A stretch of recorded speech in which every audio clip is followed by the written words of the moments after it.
Assalomu alaykum barchaga Maryam Nazarxonga aziz obunachilar. Bugun yana bir innovatsion g'oya bilan dars jarayonini davom ettiramiz. Bugungi innovatsion g'oyalarimizdan yangi metodimiz, ya'ni pilla tuxum metodi.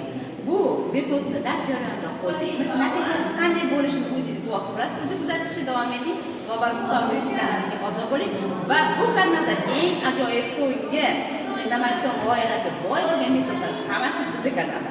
Biz esa davom etamiz.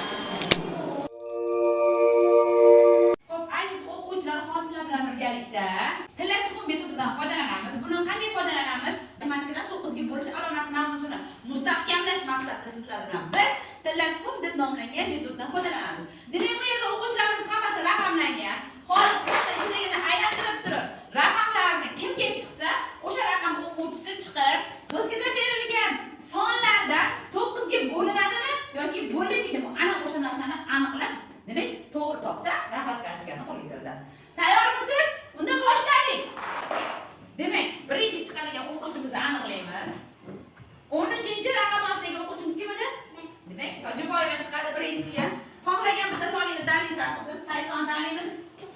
927. 9 ga bo'linadimi yo'qmi? Topamiz. Ketdik. 9 ga 2 ni qo'ysak 11, 11 ga 7 ni qo'ysak 18. 18 9 ga bo'linadi. Ha, endi 927 9 ga bo'ladi.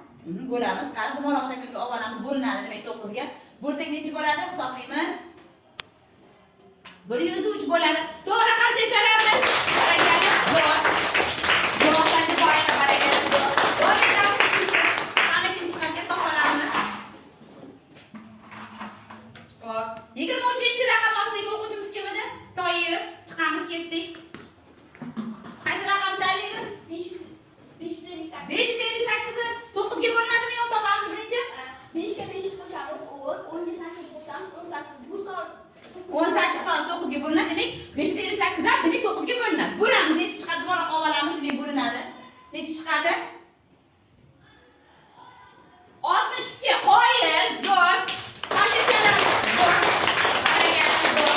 Borlikamiz qani? Keyingi o'quvchimiz nechanchi raqam ostidagi o'quvchi chiqargan?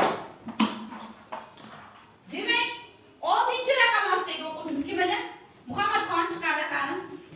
Qaysi raqamni tanlaysan Muhammadxon? 738. 738 bo'linadimi yo'qmi? 7 ga 3 qo'shib olamiz. 10, 10 ga 8 qo'shsak 18. 18 9 ga bo'linadi. Demak 738 dan bo'linar ekan. Belgilab olamiz va bo'lamiz 9 ga necha chiqadi hisoblaymiz. Aha.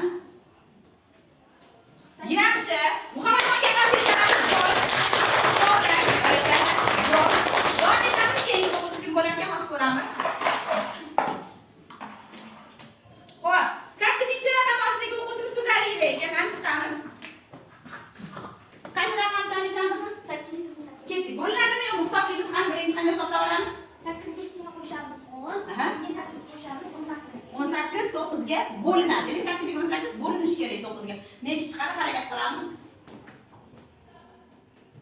Aha, 92. Barakalla zo'r.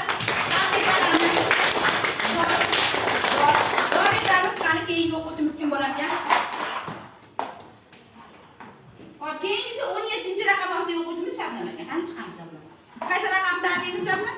387. 387 bo'linar ekan hisoblaymiz. Bo'linadi. Birinchi 3 ga 8 ni qo'shamiz 11, 11 ga 7 ni qo'shsak 18. 18. Demak 387 bo'linadi. Yaxshi. Endi bo'lamiz. Barakalla. Aha. Javob demak 43 bo'ladi. To'g'ri. To'g'ri. Barakalla. Zo'r. Zo'r. Oynamiz qani keyingi o'quvchini aniqlaymiz. Keyingi o'quvchimiz 11-raqam ostidagi o'quvchimiz kim edi? Gulfar. Qani chiqamiz. Qaysi raqamni tanlaysan? 918. 918. Hisoblaymiz bu 9 ga bo'linadimi yo'qmi? 9 ga 1 ni qo'shamiz 10, 10 ga 8 ni qo'shsa 18. 18 9 ga bo'linadi. Demak 918 bo'linar ekan 9 ga. Harakat qilamiz 9 ga bo'lishga qani. Aha, bir beramiz, keyin ikki soncha 2 beramiz. To'g'ri.